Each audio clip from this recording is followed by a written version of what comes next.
Hello Carpedians, I am Ms. Gagandeep Kaur from Carpedien School, your science teacher. Our topic today for class 7 is heart. Students, last week we started with circulatory system. We studied circulatory system is divided into three parts: blood, blood vessels and heart. In last lecture, I explained you about blood and blood vessels. Today we are going to learn about heart. The heart is an organ which beats continuously to act as a pump for the transport of blood to all the parts of the body. It is located in the chest cavity with its lower tip slightly tilted towards the left. The heart has four chambers.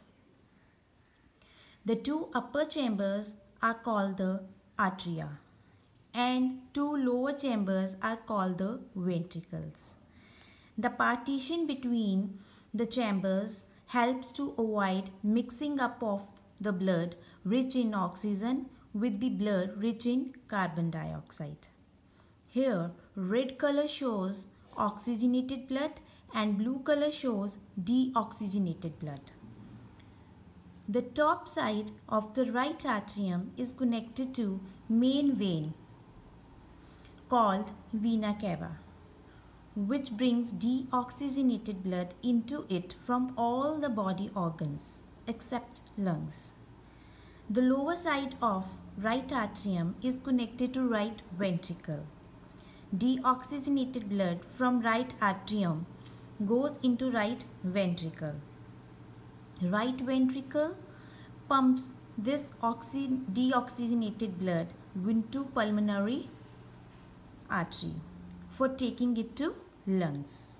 In lungs, this deoxygenated blood gets oxygenated and comes back to left atrium through pulmonary vein. Now, this oxygenated blood from left atrium goes into left ventricle and left ventricle pumps oxygenated blood into main artery called aorta for taking it to all the body organs except lungs. So this is how heart works as a double pump. The left side of heart acts as one pump which pumps oxygenated blood into the whole body except the lungs. The right side of the heart acts as another pump which pumps deoxygenated blood only to the lungs. So students, revise the topic we have discussed now and do your worksheet. Bye.